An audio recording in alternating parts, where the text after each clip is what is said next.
Welcome to the Opinionated Geek podcast. yeah. Welcome to the Opinionated Geek podcast. I'm your host, Jonathan Hanna. And, let's see if we can. There we go. A little bit better. Yeah. Sorry about last week. Last week, I thought I was going to have time to do a podcast, and in the end, I didn't have the time to do it. So, it did not happen. So I apologize for that. Anyway, we'll get started with what I've been playing, and I have been playing something finally. Only because of the snow day. The last couple snow days here in North Carolina.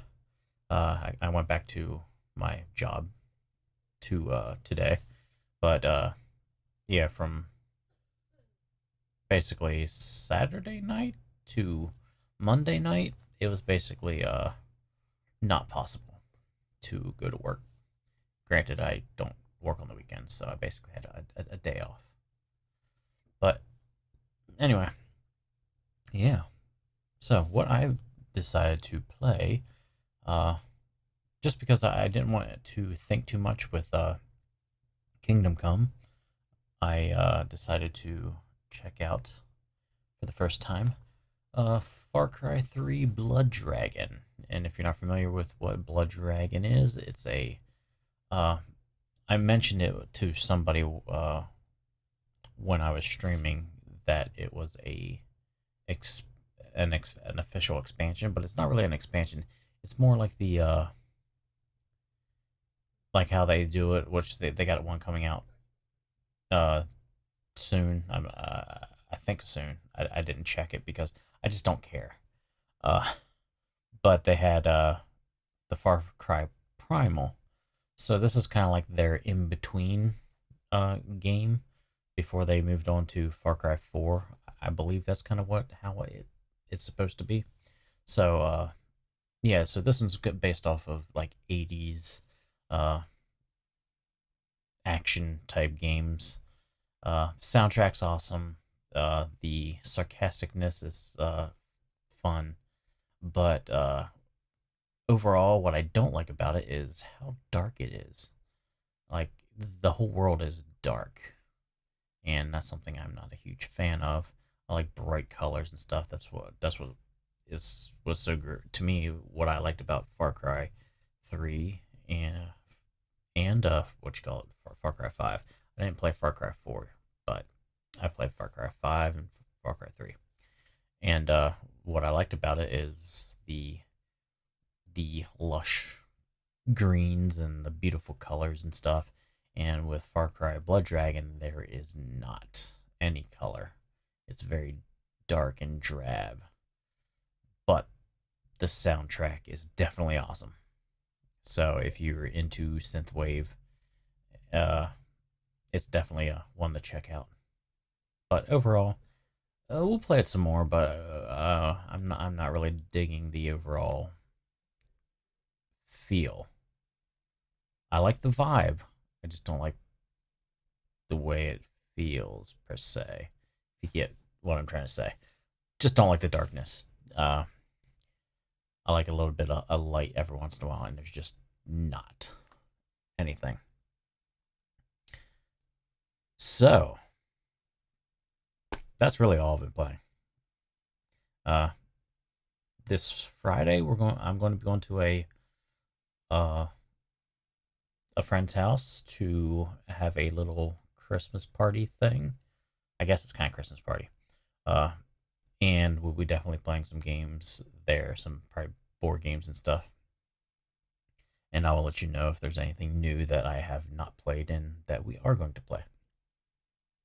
So, on to news. All right. So, John Romero is making a spiritual successor to Doom. Uh, yeah, so it's going to be called Sigil. It'll be released as a free modification of the original 1993 version of Doom, uh, and as a box collector's edition. News comes at the 25th anniversary of the game's release. Uh, but yeah, the Romero has it should be good because this is in his wheelhouse. His issues before was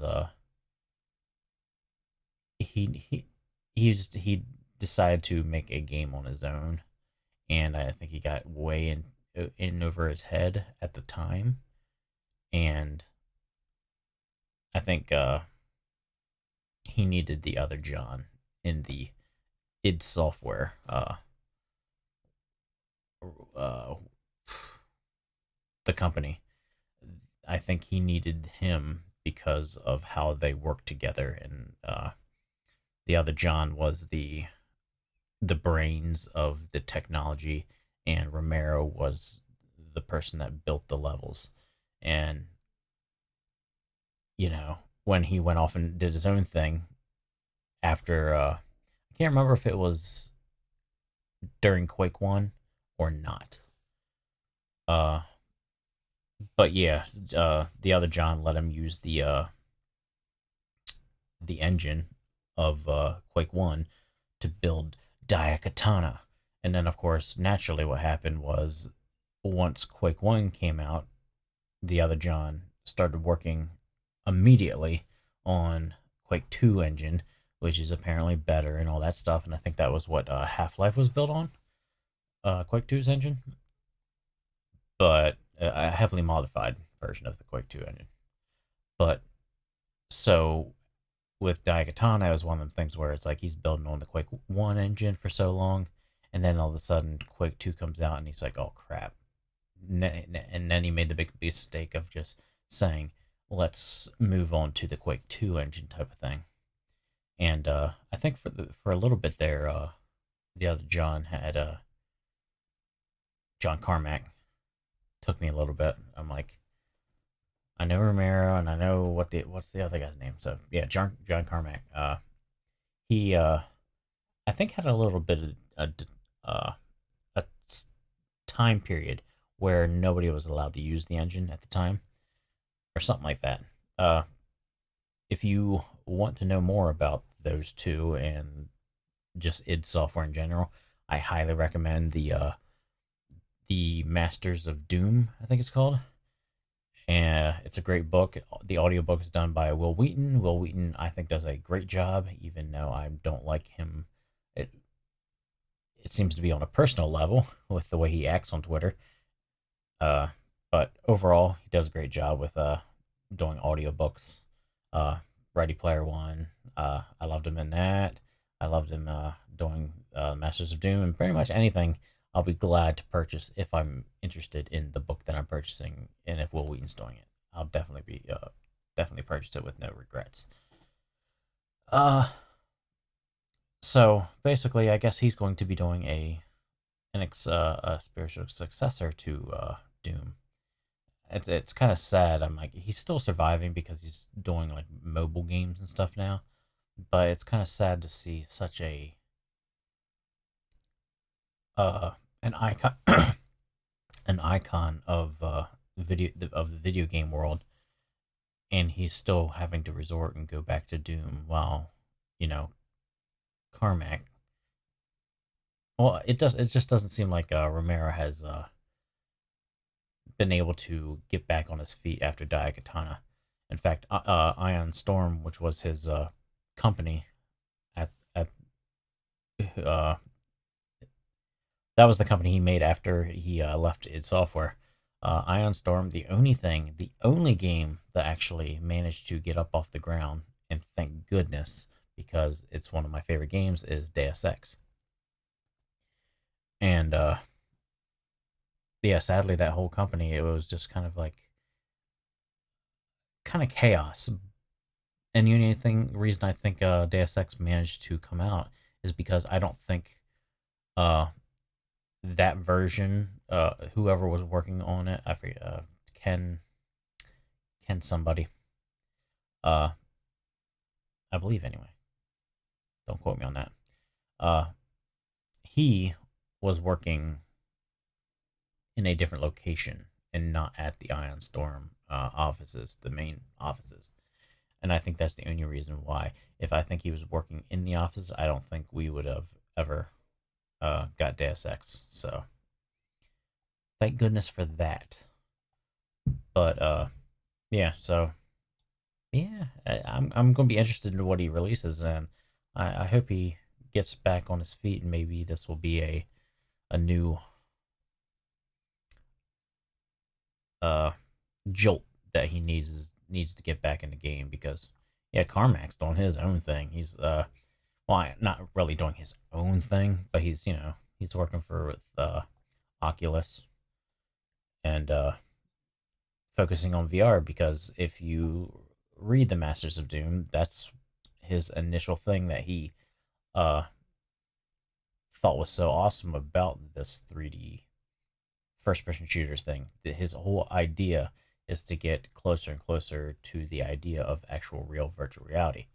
So it only makes sense that he went and did his own thing with Oculus. It's just a shame that he has gone that way because when you read Masters of Doom, he was very much in the idea that everything that people create should be free. Basically, no copyright. Mess with it, change it, do whatever you want.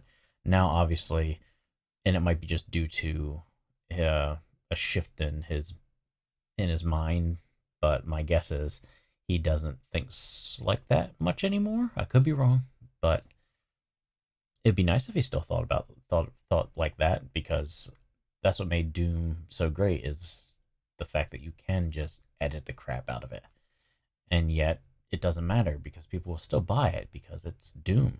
It's a good game.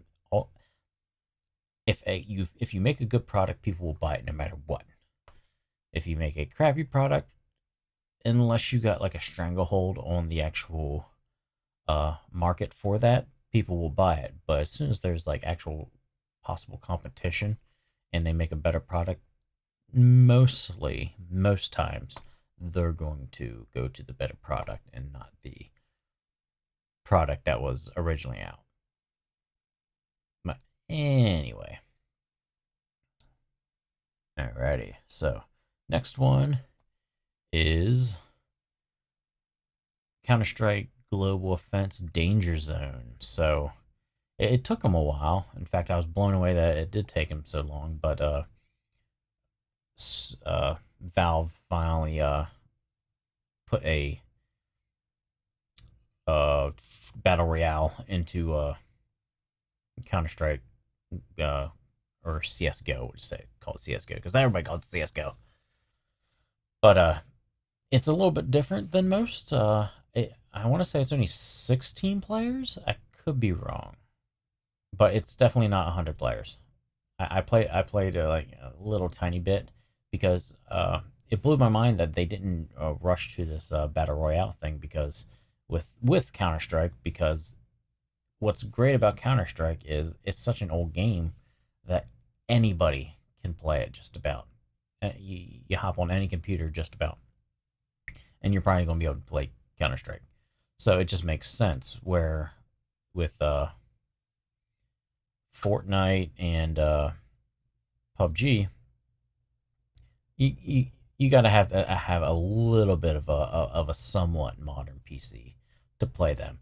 I would say PUBG most definitely, and Fortnite not so much, which is kind of ironic because it's the opposite on the mobile phones where I can play kind of.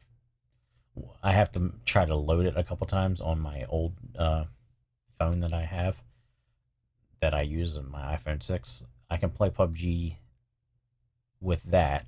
I'm sure maybe not with the current updates. They'll probably just like, nope, you can't play it. But it's on the mobile, so why would I play it anyway?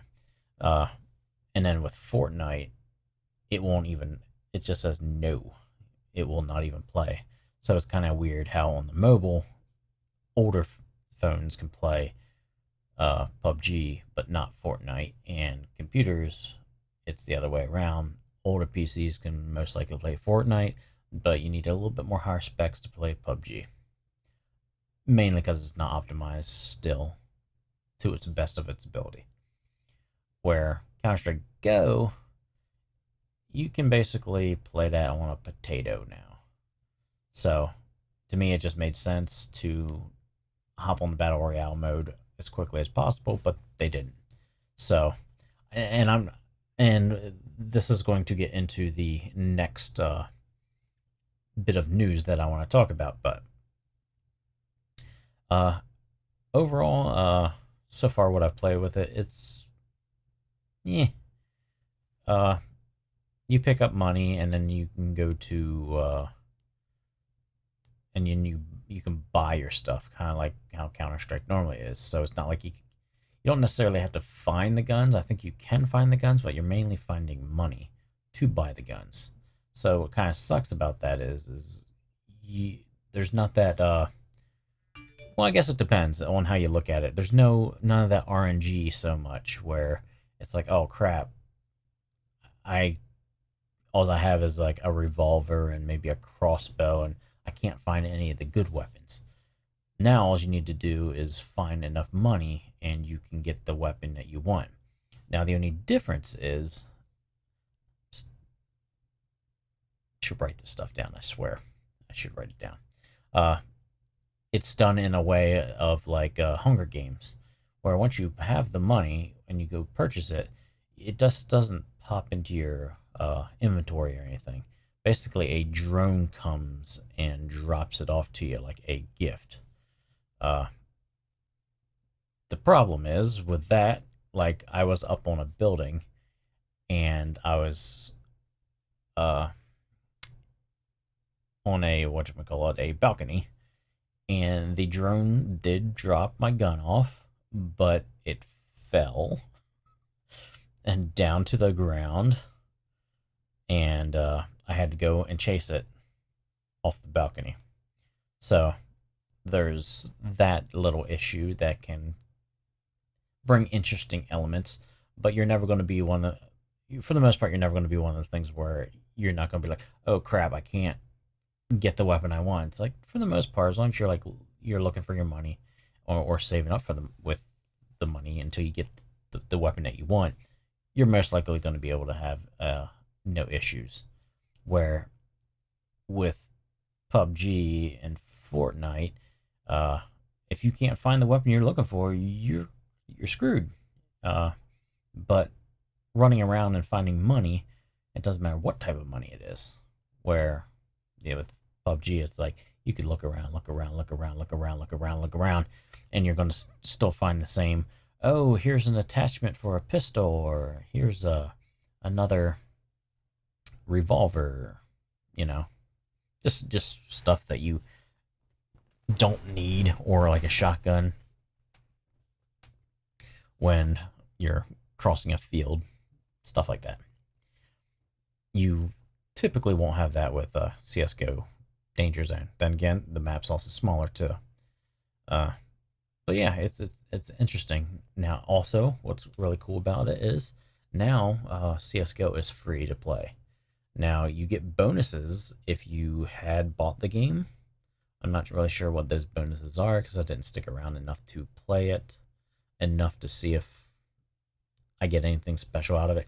You do get like a little medal if you want to actually put it on your profile that basically says I had CS:GO before it went free to play type of thing.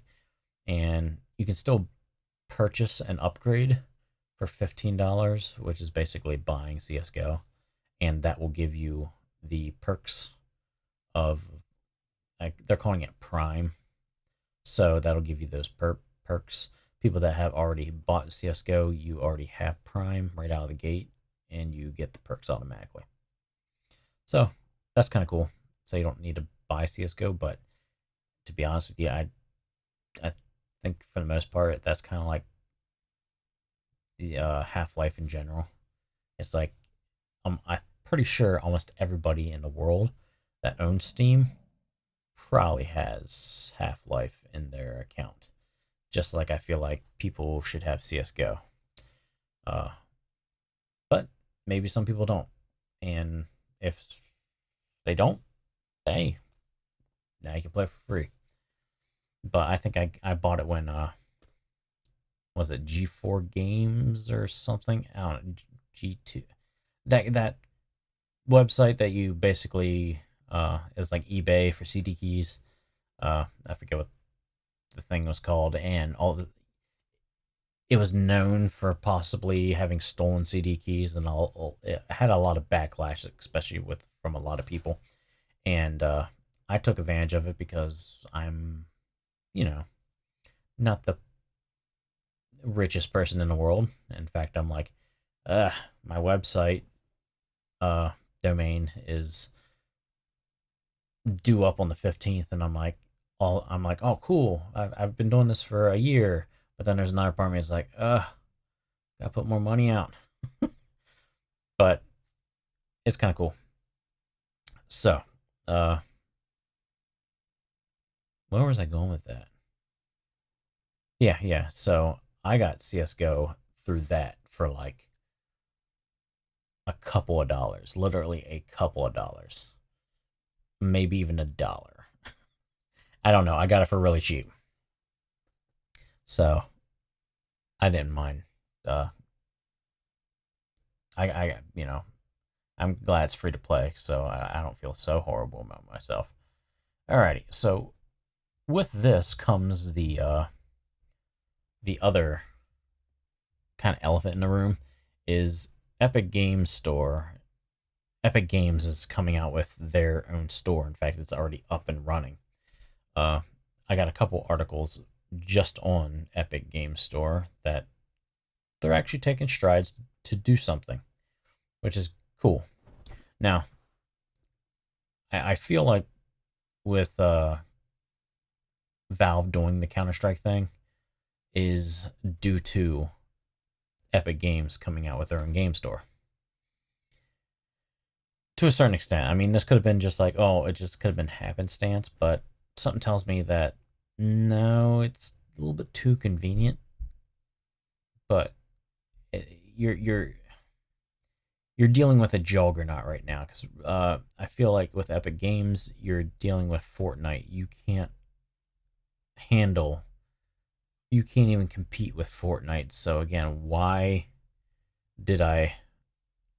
Why did you bring out CS:GO for free and put Battle Royale on it? Basically, as soon as the Epic Games Store arrived, it's almost like they're like, crap, we got to do something to possibly keep people here. But I'm like, it's CS:GO, and people can play Fortnite for free. And they've been playing Fortnite for free. Now, I'm not going anywhere to a certain extent. Epic Game Store. Let's go with the one thing. Epic is going to give 88% of each sale to developers. So where basically Steam or Valve is giving only 70%. They're going to give them 88%. Epic is. So right that's their big hey, everybody come to us type of market. Because I think even GOG does 70% too. And GOG does also DRM free. So it's almost like it's a bad deal kind of if you want to go to GOG. If you're a developer that is always worried about your stuff getting stolen. My thing is your stuff's already always going to get stolen. So you might as well be a good person and allow the people that pay for your games to enjoy their games without getting bogged down with extra DRM stuff going on in the background. Make the games run great. How about that? So that's the first thing. They're only taking 12%, where Valve is taking 30%. So that's their big pull to bring everybody over. Is the how much money they're giving away, and with Fortnite, that's how they can do that. They've now with Fortnite have got the cash cow for now. I still think they'll, if they're not careful, that cash cow can run quickly. And I think what they're doing is taking advantage while they have this cash cow to do something to make Epic Games and turn it into the next step of the evolution of what they might want to do with the company. Uh, they're doing something right. I don't know how they're doing it, but they're doing something right because for the first time ever, Journey is coming to the PC. Now, Journey is I think it was a PS3. Yeah, PS3 came out in 2012. Uh, indie game on their store, and I don't think it ever came out for anything else. It's just been stuck on PS3. I don't even think it's been on PS4. It's just been stuck there, and apparently it was a really good game. It's a game that I would like to try, but I don't have a PS3. Don't care to get one unless it's like dirt cheap or given to me. And so yeah, now it's coming out for PC, and I don't know what they did. I don't know what strings they pulled. It seems like just doing 12% versus 30%. I don't think that's because why didn't Journey come out for Nintendo? Why didn't Journey come out for Xbox? It doesn't make any sense. What strings are they pulling? Now the interesting thing is the guy that was doing Steam stats. I think that's what the website was called, but then Steam decided they were going to change their API, and basically it screwed over that guy. Ironically, he is working for Epic Games now, so I don't know if the knowledge he had with the information that he was given with the Steam Stats website, if he has any like inside information that maybe we never knew about. But he is working for Epic Games now, ironically. So it's kind of curious. Also, the only thing I'm going to be doing with my Epic Games Store is doing what I do with my Twitch store, game store. Is every time Twitch Prime gives me some games, I accept, and then I move on with my life. I don't actually install any of my games through Twitch. I either do it through GOG or through Steam. Now, don't get me wrong. If they give me a game that I do not have on those platforms, I might install it. But so far, every game that Steam or that Twitch has given me, except for maybe Devil May Cry HD, and I'm not even sure if that's the whole collection or if it's just the first one. But either way, I'm not a huge Devil May Cry fan, so that's sitting there, and I don't think I'll actually install it. But if they give me a game that I don't have on those platforms and I want to play it, then I'll install it. But Epic Games is also, with bringing Journey, with doing 12%, they're also giving you 2 free games every month. Now, I'm not sure if this is going to be forever or if it's just because here it says, hold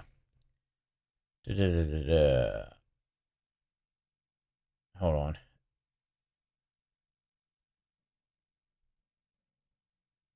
Oh, okay. Never mind. So, yeah, but basically, they're going to be giving you 2 free games every month. And the first 2 games that they're going to be giving you is, what is it anyway? I know one is Super Meat Boy. I forget what the other one is. Let's bring it up here real quick. Oh yeah, Subnautica. So from 1214 to 1227, Subnautica is going to be free, and from 1228 to 110 is going to be Super Meat Boy. So they're not really doing like a. It looks like a staggered release. My guess is they're doing that so possibly you might miss one. that's the only thing I can think of because, with Twitch, it's like, here's your 5 games, accept, or redeem. You know, and it looks like Epic's trying to stagger it so maybe they don't have to possibly give you uh, a game because you might miss it not thinking about it. Because I don't go. I have an Epic's game account. I have Epic's game on my computer, but I don't ever use it. I don't. I played. I can count how many on my fingers how many times I played Fortnite. I I think it's a really cool game. It's just not really for me. But anyway, yeah. So Epic Games is trying to give Steam a run for his money. I don't think they will uh, give them a run for their money, but I think Valve is really starting to see that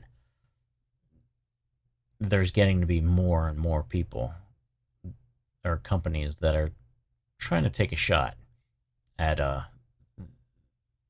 what they're doing. And personally, I think GOG's the best one, and it's definitely the one to support if you ask me, because they're the anyone's doing DRM free games. And if some companies would stop being selfish, then we could get more games on GOG. But most companies are like, I don't want my games DRM free. Despite the fact that you can actually go and download those games, I'm sure, on a torrent site. But yeah, even Blizzard's and Activision is just like, screw you. All of our games are going to be on BattleNet now. Why should we be giving Steam money? Which, because BattleNet's awesome, except for when a game comes out. When a game first comes out, it's just like crash for whatever reason. And then people are all disappointed. Like, well, what do you expect? The game just came out.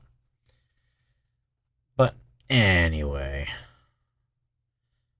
next thing is pretty awesome because, again, I keep on like, maybe I should unsubscribe to Hulu.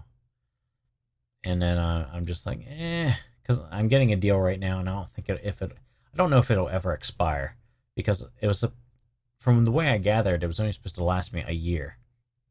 That's what I signed up for, a whole year for Hulu standard for $6.99, and it's just continues to be $6.99 or something like that. Every time it comes out of my bank account. So I'm just like, might as well keep it, because if not, I'm going to be spending more money. But anyway, Funimation is partnering with Hulu for simulcasts and upcoming series. And it's basically going to get the whole collection on Hulu, from what I gather.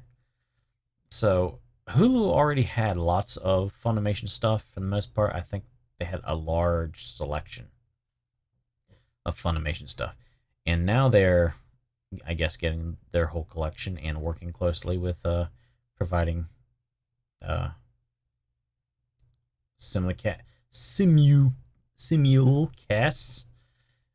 And yeah, so that's pretty awesome. There's nothing really I need to say about that. I'm just like, I'm glad I still have a Hulu account that I use. It's funny, I don't know how many people knew about Hulu or when they found out about Hulu, but I remember beta testing it back in the day, and it's kind of weird how big it's gotten. I miss when it was actually free. Because even after it came out of beta for a little bit there, it's like, here's some free stuff, free shows, free this. I don't think it was too many free shows, but it was, you would occasionally see the movie, like, oh, hey, look at there, let's watch it. But now, not so much. Now, I think you got to pay for it, or maybe it's still old school where it's like, it's free if you watch it on your computer. If you watch it on a mobile or a streaming device, you need to actually have the subscription. But they could have completely cut that off now. where it's like, no, you need a subscription if you're going to watch full episodes of stuff. But what's really annoying me is about Hulu is, uh, I won't even get into it because the name of the show is eluding me right now. But it's the one that's a Marvel series that's on FX with Aubrey Plaza's in it. That one I really liked, and they had it on Hulu streaming, and they still have that on there. But then the second season comes out, and they have not put that season up on Hulu, and that is annoying the crap out of me. That's when I'm not a happy fan. Is like when stuff stops operating how I expect it to operate, because I want to do the proper thing and be a good citizen and watch it properly with my paid subscriptions. But they're almost forcing me to get it by other means. And I don't like that. I shouldn't have to be like that. But anyway, that is the podcast for right now.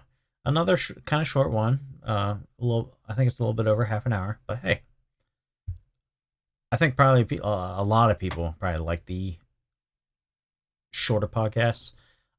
I like listening to podcasts that are like 1, 2, 3 hours long.